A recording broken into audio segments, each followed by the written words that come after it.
Well, the Vice President, Professor Yemi Osinbajo, says partnership, innovative thinking, and discipline on the implementation of resources are critical to driving economic growth in Nigeria. Well, the Vice President and other speakers want efforts to be intensified towards tackling inflation and improving domestic production for the benefit of the exchange rates, wealth creation, and poverty reduction.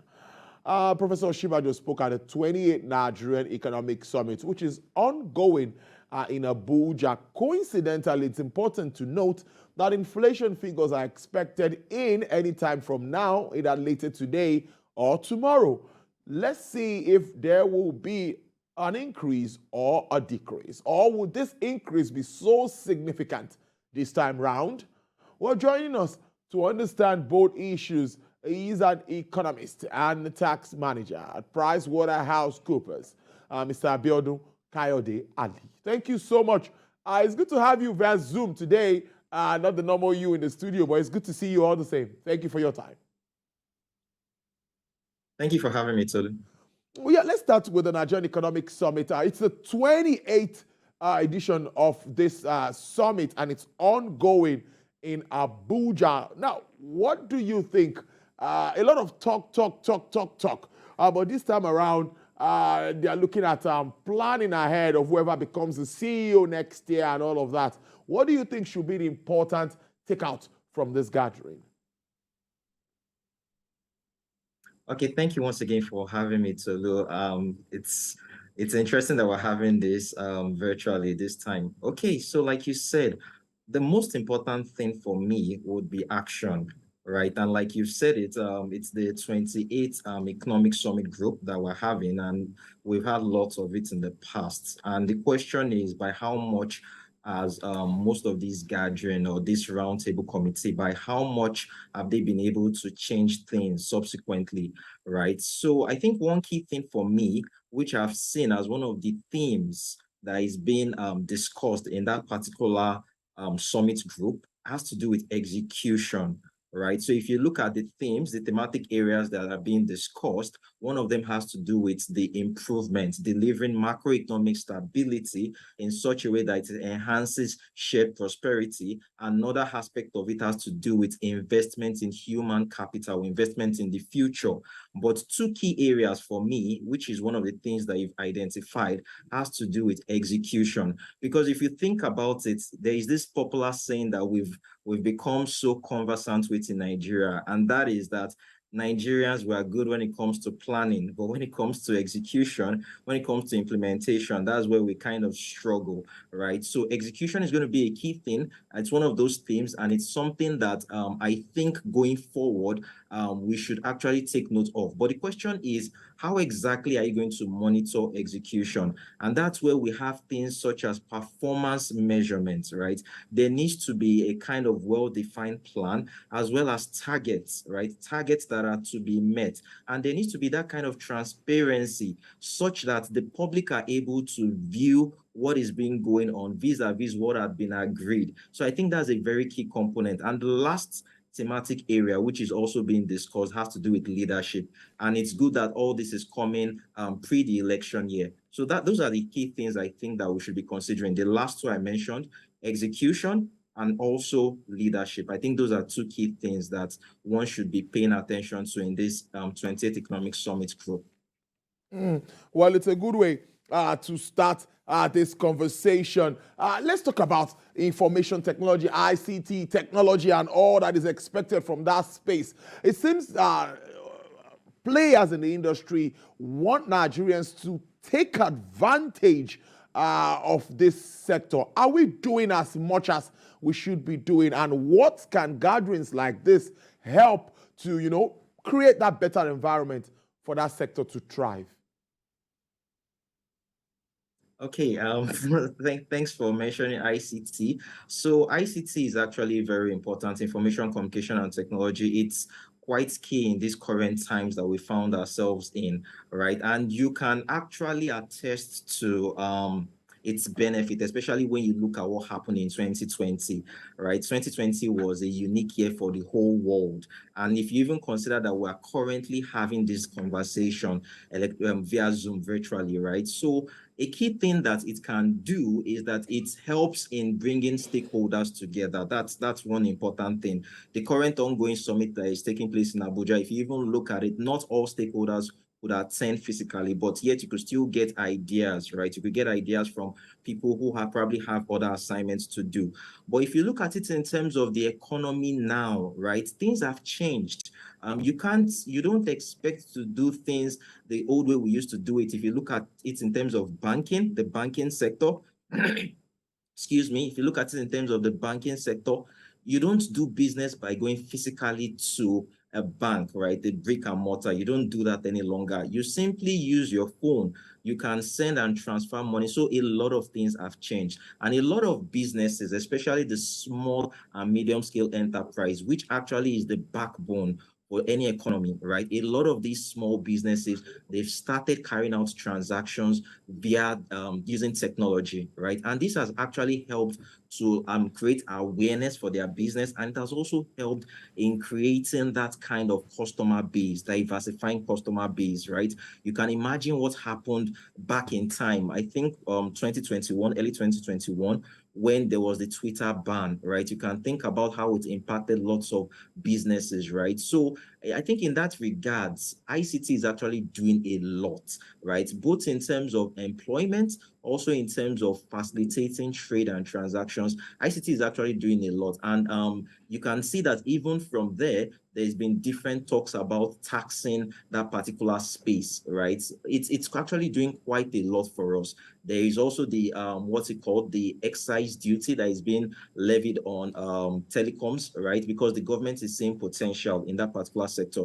So there is a whole lot that it can do in the development of the economy. And in the current times, like I said earlier, one of the thematic areas that is being discussed in the current economic summit group has to do with investing in the future. So if we are going to be thinking the future, we have to invest in digital technology, digital infrastructure. So ICT plays a very big role, right? And I believe that even when it comes to things like elections, I believe we're going to get to a point whereby we can even have those in the diaspora also casting in their votes, right? So it's very important. It will lead to the growth of the economy, and it would also lead to simplification and inclusiveness, right? That's what I believe. I think ICT plays a very key role.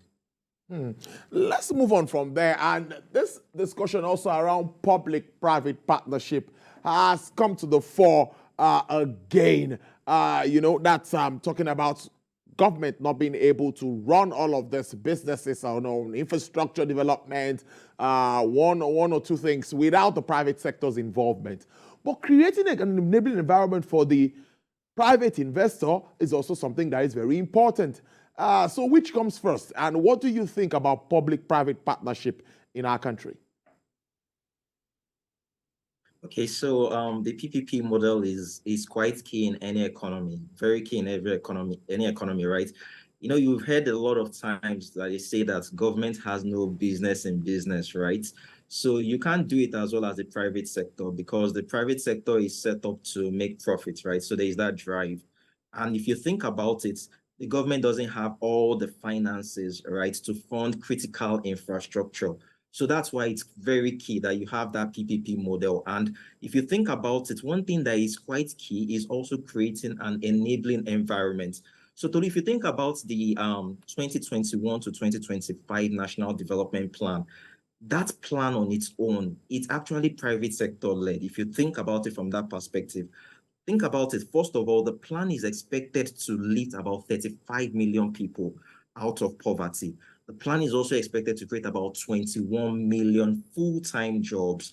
Thinking about it this way, do you think the government is able to do all this? No, it actually needs the assistance of the private sector. And one thing that is quite key is that out of the expenditure that is expected for that particular period, 2021 to 2025, it's expected that 348 trillion is to be spent. And guess what? The private sector is going to account for 298 trillion. How are they going to get that money? The only way they can do that is simply by creating that enabling environment for them to thrive, right? Enabling environments in terms of policies, right? Ease of doing business, right? Ease of paying taxes, simplifying things. If a businessman wants to apply for a particular license, he should be able to get it with less bureaucracy. As long as all those things are in place, you will be able to see the private sector expand, right? You'll be able to see them invest in critical infrastructure. And by doing that, they will be able to achieve most of the goals that the government has set in terms of employment generation, in terms of poverty alleviation, and in terms of promoting social inclusiveness, right? So it's very key, because the honest truth is that the government doesn't have all the finances, but as long as it's able to create that enabling environment and work hand in hand with the private sector, it will be able to achieve all its targets in terms of economic growth and development. So I think it's actually very key. Now, to talk about the big one, the elephant in the cupboard. We're expecting inflation figures out anytime soon. What are you thinking? I don't think there will be any decrease, truth be told. But what do you think? Will it be so significant in a shift that we'll see? Okay, yes, I think the figures should be coming out today, anytime soon. Yes. What I would I was expect is thinking an before the increase program it would come. Mm. Yeah, I was also thinking the same too. But to be quite honest with you, I don't expect a deceleration. I actually expect an increase. I mean, if you look at everything that is happening, the major drivers of inflation, they haven't gone away, right? In fact, things have even been worse with the impact of the flooding that has affected key areas, right? Key areas in terms of the food basket of the nation, Benue states. If you also look at areas whereby our oil regions like Bayelsa and Delta, right?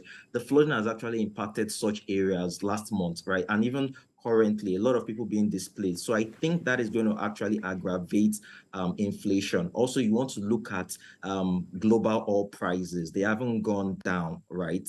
You have Brent crude oil trading somewhere within the range of $92 per barrel, right? So things haven't gone down, right? And it's not like Nigeria has increased its production in such a way that it can earn foreign reserves, foreign exchange, right, to cushion the impact of imported inflation. So I don't think it's going to go down anytime soon. I expect an increase. So as at the month of September, we had it around 20.77% headline inflation. I'll be expecting something within the range of 21%. That's what I would be expecting. And I think one key driver for the current inflation is going to be food inflation, right? I expect it to go higher than, it's going to be within the range of 23%, but I expect it to be higher than what we had in the previous time. So it's interesting times that we found ourselves in, Tolu, and I don't see it going down anytime soon.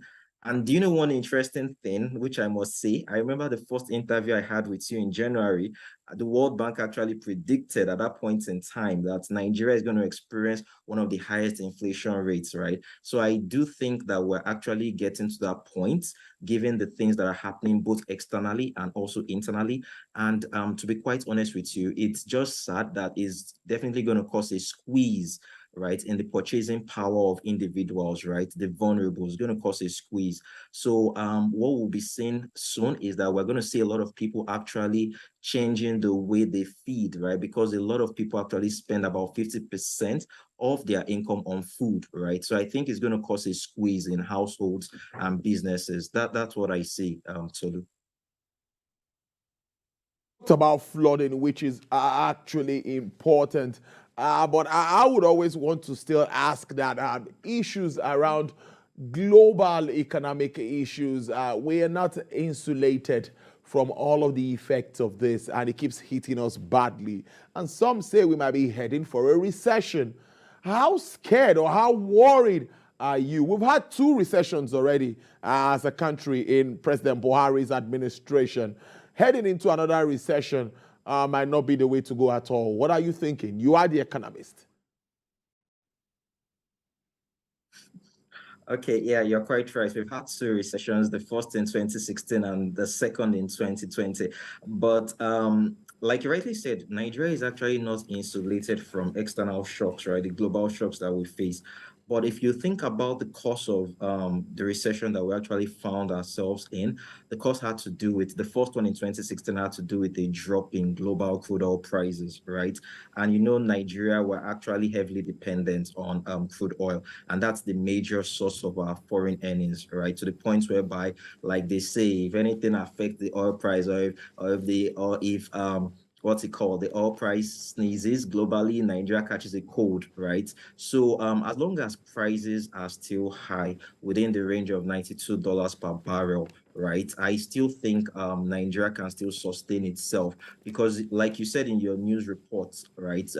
Recently Nigeria has actually increased its production, its crude oil production.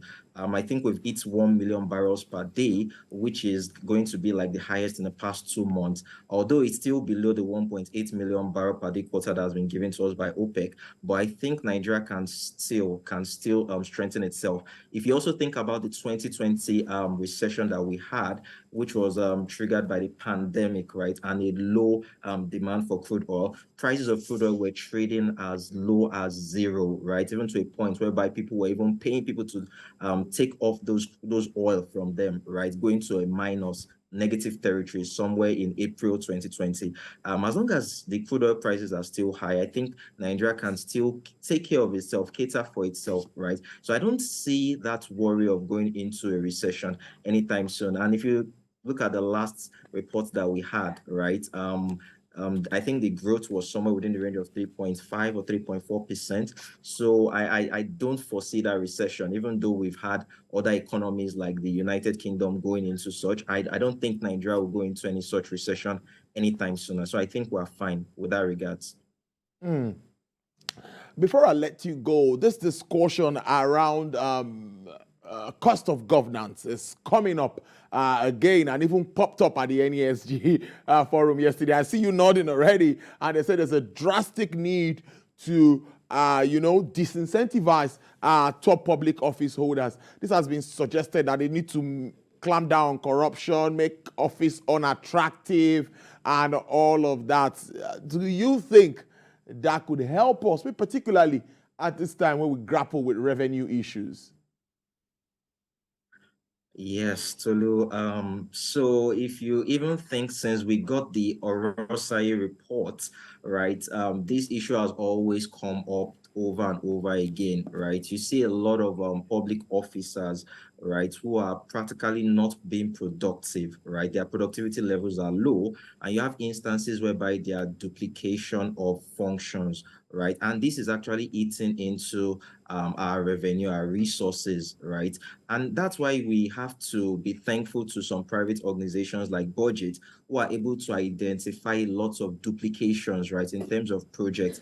Nigeria currently is going through a revenue crisis. Yes, you might say that there is a debt crisis. There is also a revenue crisis. It's two ways. And this is the point in time whereby you need to exercise fiscal prudence, right, in terms of our spending, because we know over time that there's been a lot of waste when it comes to government resources, right? And our deficit is currently going higher and higher. And if you look at our debt as well, right, our debt they are going to significant levels, 42 trillion in terms of debt, right? Even the recent deficit we talked about in the proposed budget for 2023, we're looking at something within the range of 10.8 trillion. And so, do you know the interesting thing? The Senate are even considering increasing that as a result, just to provide for the flooding, right? To fund it further by 200 billion, something within that range. So I think at this point in time, we need to be careful with the way we exercise or utilize our resources. So I do think to a large extent, there needs to be a way to kind of make good use of the public offices that we have, as well as different functions and parastatals, ministries, departments, and agencies that are actually doing duplicate activities. It's high time we kind of cut down that cost of governance, because Tolu, really, that's one of the ways we can actually reduce our deficits and fund that budget. So I do agree that a lot needs to be done. And I think one key thing I need to state, which was also identified at the NESG, is that when it comes to bureaucracies, we need to deal with that, because if you think about it, look at NAFTAC, for instance, look at Standard Organization of Nigeria. During the time that the bread association were complaining about the cost of doing business, they were saying that some of these agencies are actually doing the same thing. So I think it's quite key that we actually merge some of these agencies together such that we are being efficient, not just from a government or a public perspective, even to ensure that the private sector are able to do business easily and conveniently. So I do agree with you that a lot needs to be done with respect to public offices and departments and agencies. Well, it's a good way to live it. I've been talking to Mr. Abiodun Kayode Ali. He's an economist and tax manager at Pricewaterhouse Coopers. Thank you so much. And it was really seamless having you via Zoom. I appreciate your time. Thank you, Tolu. Thank you.